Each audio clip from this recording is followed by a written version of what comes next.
What's up, fam? Hey, thank you again for tuning in. Be sure to like, share, comment, subscribe. And when you subscribe, hit that notification bell so every time I drop a video, you guys will know it. Today, I want to bring up a topic that may be a little controversial, depending on how you look at it. Maybe a good thing, maybe a bad thing. Who knows? Like I say, to each his own. But I'm coming with some stats. And first, you always got to start off with the stats to come up with the facts. So today's story come out of the Journal of American Medical Association. And they surveyed 4,291 men and 5,213 women between the years of 2000 and 2018. And they asked them, within the past year, about how much sex or how much sexual activity have you had? And the numbers are pretty interesting. It states that the men from the ages of 18 to 24, they say about 1 in 3 of those guys reported no sexual activity in the previous year, which is about 31%. And they're saying that this is a great increase from the previous survey, which with the men from the same age range, it was 19% who reported no sexual activity. But for women, it was somewhat constant. The rate went from 15% to 19% of women reporting no sexual activity, which, if you want to break it down to simple terms, that means 89 out of 100 women were reported having sex, and 69 out of 100 men were reported having sex, which means there's less men having sex than there are women. That's a very interesting stat. But let me continue first. It says from the ages of 25 years and 34-year-olds, the decline for men went from 7% to 14%, and for women, it went from 7% to 12%. But it said there's no decline in the ages of between the ages of 35 years old and 44 years old, which I think that may attribute to around about that time, people are probably in long-term committed relationships, whether it be marriage or living with someone or dating someone for years. And so there probably wouldn't be a decline because, you're with the same person and y'all, you're having some more, intercourse with each other, compared to younger people who are probably out, searching for people, having what they say, enjoying themselves, finding themselves. People try to say, you got to date different people at a young age, and then when you get older, you want to settle down. But then that'll take you into the whole conversation about Kevin Samuels and how he's saying that women need to try to settle down earlier, because when you're older and you done did all this crazy stuff at a young age, and you have different kids, different baby daddies, and then you want to get old and you want a man who makes a lot of money, 6 figures, and you want to settle down with this guy who's probably in his 30s, 40s, don't have any kids. It's kind of, it's kind of hard for you to find that man. But anyway, that's another topic for another video. Okay, well, back to this. It also said that unmarried, low income, and unemployed or part-time employed men are more likely to have had no sex than the opposite counterparts, which are married, had higher income, and had jobs. Which to me, I believe that could be somewhat of a psychological issue, because I can kind of understand,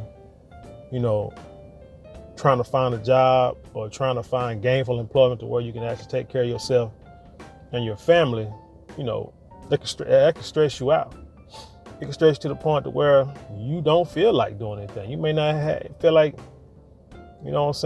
having, laying down, and having sex with your partner or what have you, because It's a lot could be weighing on your head. You could be stressing out. They wouldn't understand that because, you know, they don't understand the psyche of a man, or I would say a real man. They wouldn't understand the psyche. So it's like, man, can't be sitting here not working, not making no money, not bringing money and food on the table, but yet sit there and say, hey, I'm going to enjoy having sex all the time. Now, a woman might think that'll ease a man's stress, and, you know, it might do it at first, but after a while, it's like, nah, this ain't working. I got to find, you know, I can't keep doing this. You know what I'm saying? I feel less and less of a man as time goes on. So like I said, I can understand that, you know, that's the statistic there. But it also said that if they are having sex, it may be less frequent, which again, you know, that goes to like if you're married, you see a lot of guys say they're in like sexless relationships or what have you, or women too, you know, in sexless relationships, but they're having sex.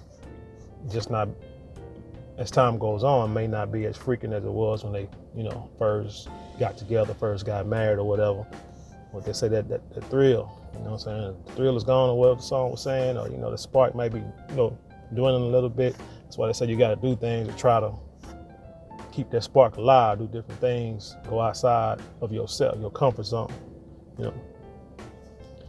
Now, there's also a belief that this decline in having sex, being sexually active, let's say that, is due to taking longer to progress in adulthood.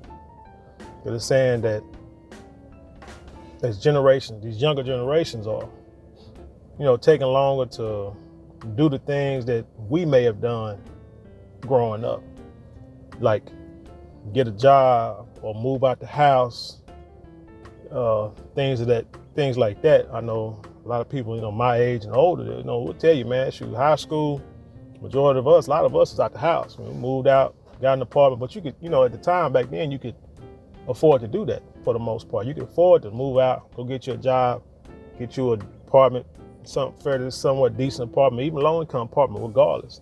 You can still pay the bills. You feel like a man, it's your own space. You can do your own thing.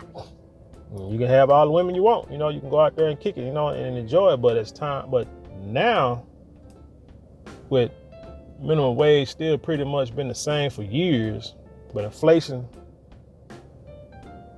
keeps going up, and the you know, the value of a dollar keeps going down 2% a year.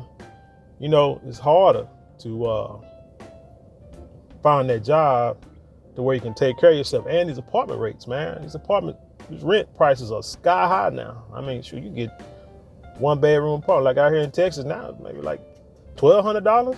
When back in the days, it'd be $400, $500, $600, maybe not even 20 years ago. So I mean, that could play a major factor to where, you know, young adults don't move out the house. They stay home and, you know, stay home with the parents, or would have trying to save some money, so it'll take longer to get out the house. And like I said, you're not really looking to, like, because, you know, you don't want to bring no woman to your mama house, you know, so ain't nobody trying to do that. And, you know, at the time, you probably ain't got money to buy a hotel every week. And then no telling that woman, she probably staying with her mama or whatever, or got a bunch of kids, you ain't trying to go over there. So it's like that kind of, all that stuff plays a factor, and I can understand that. And it said that, you know,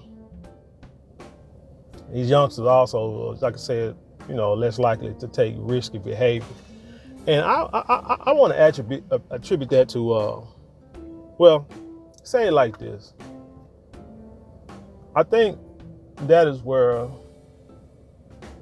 like, religion has been dangerous, because, or the teaching, or the way religion has been taught in the past might have been somewhat detrimental to a lot of us compared to nowadays, when you have, there's a lot of people going away from the church, away from religion, and they're going like strictly off of like science and facts. And what I mean by that is you can go, let's say you go to the Bible, you go to church, and they go to the Bible and they tell you stories of the past, of what went on in the Bible, and they have you, you know, believing everything on faith and grace and all this kind of stuff. So they kind of, and grace can kind of be misunderstood. It's supposed to be that you've done stuff and by grace you'll be saved, but you don't go keep doing it again and over again. And to be saved and to be reborn means you stop old bad behaviors. But a lot of people cut out that last part and just go by grace and still doing bad behaviors, but keep feeling that I'm saved by grace, and that's not the way it's supposed to work. But like I say, it's a misconception. I believe it's taught wrong. But thing about kids, or just say people in general, people want to see the effects of things, not hear about what could happen. They want to see the effects of things. So you can go back and just think. Like I said, I'm in my 40s, so anybody in their 40s or older, y'all can go back and think. You can see there have been, a lot of us had children, let's say before marriage. Now the Bible say, get married, then you have children. But a lot of us participated in that. And I say a lot of times things that we did was rebellious or risky because our parents told us not to do it. And that's what normally how kids react. Parents tell you not to do something, knowing doggone well they probably did it. So you like, well, shoot, they survived. I'm gonna do it too. I'll be all right.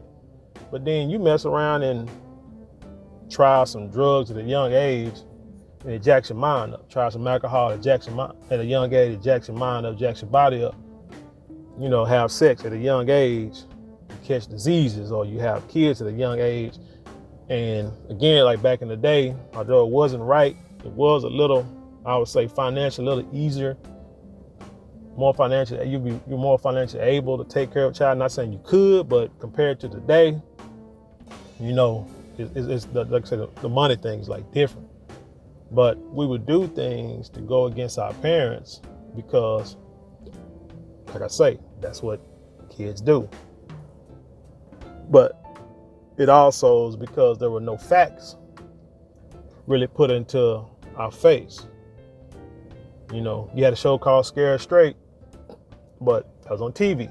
That's about it. People can say, oh, you go on drugs, you become a drug addict, this is how you'll look. You'll be on the street, you'll be a bum, whatever. I tell you, a lot of kids who probably walk by liquor stores at a young age and saw these bums sitting out in the street.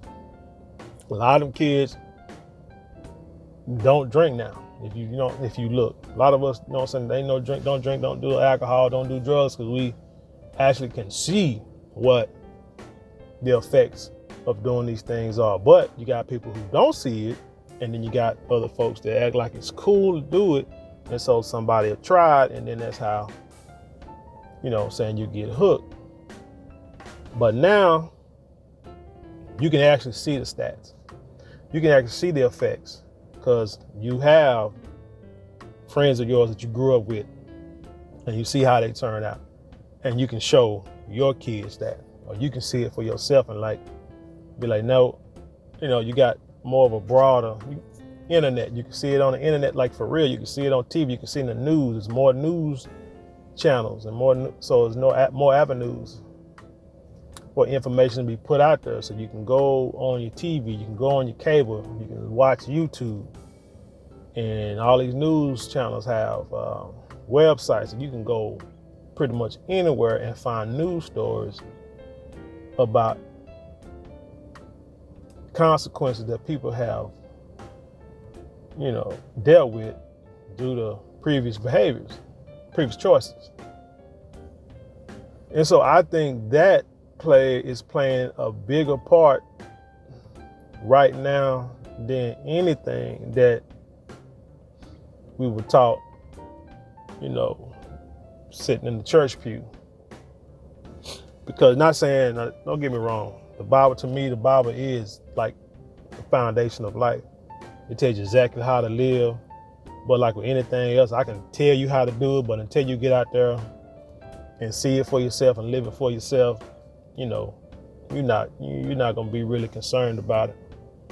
But like right now, like I say, it's more and more ways to see exactly the outcomes of your decisions, and you can see them at a younger age, so you can actually make better choices at a young age and not having, getting older and then, real trying to do something different and finding out, it wasn't the right thing to do. But back to the story. Also, it says that online, what the problem is, probably what's causing people to have less sex is there are more things to do now. And like, for example, like being online and, people are having more interaction with people online, like social medias, gaming, things of that nature, than face to face. It's like, I know, like say kids, I see them all the time on the phone, see them all the time, doing TikTok videos now. That's the big thing, Instagram a little bit, YouTube, whatever. But whatever, TikTok, be on there making videos, send them out, getting likes, Instagram, send them out, getting likes, talking to each other, text messaging each other on the phone. And it started like in the 2000s, like late 2000s, what have you. But that's the thing now. There's no face-to-face interaction. There's no telephone reaction. You got a telephone in your hand, but you rather text than to call your friend and have a conversation. Got cats be in the same room, and we'll sit here and text each other, sitting two chairs, sitting right down in the same room, 2 chairs from each other, and texting each other about whatever. It's like not even 5-10 feet from each other. Instead of sitting there scooting over or going over and talking to them. But that's the way things are now. So now people are doing more interaction online, so not really face to face. So there's really not a whole lot of chance of being next to with each other and getting like that connection, like we would do in the past. So also, it states that there's a decline in male testosterone levels and also the rise of the Me Too movement. The Me Too movement, yeah, I believe that plays a big part in it too, because you got guys that, man, we are, and this is like maybe right before the Me Too movement. First of all, you got guys who don't like to talk, step to females because of rejection. Got a lot of women out there that look at you crazy, try to talk to them, and they'll reject you. Now, as men, we are rejected since birth. We're told the truth since birth. So we can pretty much take rejection, but after a while, you get tired of being rejected all the time, and it's eventually you just don't want to deal with rejection. Then you have, like I say, the Me Too movement, that if you just smile at a woman, they can, or say hello, try to be nice and polite, they could turn around and, hit you with sexual harassment. And you definitely don't need that, not at work. On the job, you can't even walk by and say, hey, how you doing? How's your day? This and the third. First, they're going to be like, oh, this guy, he's trying to come on to me. Oh my God, he want me. Oh, I feel like he's harassing me. I need to go report it to my boss. And it's like, guys are not trying to deal with that at all. So I can see how that plays a part in the lack of men and women in the sexual interaction. And then it also states that COVID could have been a problem over the past year, which makes sense because a lot of people don't want to catch COVID, so they probably stay in the house. But again, that goes back to like saying people that are married and you're already living with someone, you're not really worried about that. But if you're dating someone outside of your house, or you used to going out clubbing and having one night stands and mess like that, then you probably say, hey, we're not gonna go out there and do it. But then, finally, there's a PhD in sex and relationship researcher named Christian Mack. Man, you dang on degree in anything. So anywho, he said that feels that the question does not provide a clear definition of sex. The question is about how often did you have sex during the last 12 months? Now this research is saying that can mean oral, it can mean vaginal, it can mean anal, it can mean masturbation. People can have different definitions of sex. So the numbers could be skewed. And and that you know what I'm saying, that could make sense too. Cause I do remember a time in younger years where it would be females who would not want to have sexual intercourse, but would, condone or have like oral intercourse, or satisfying each other, with your hands or whatever. But vaginal, they wouldn't do it. They want to be, remain a virgin until they're married, so they wouldn't consider that sex. So the question is, who are they surveying? Because if they surveying those people, they're gonna be like, no, I haven't had sex. But yet they could be doing all kind of things to sexually gratify themselves or their partner until they get married or what have you. But I think it's an interesting survey. But the controversial part I want to touch on is that there are less men having sex than women at this certain age, 18 to 24.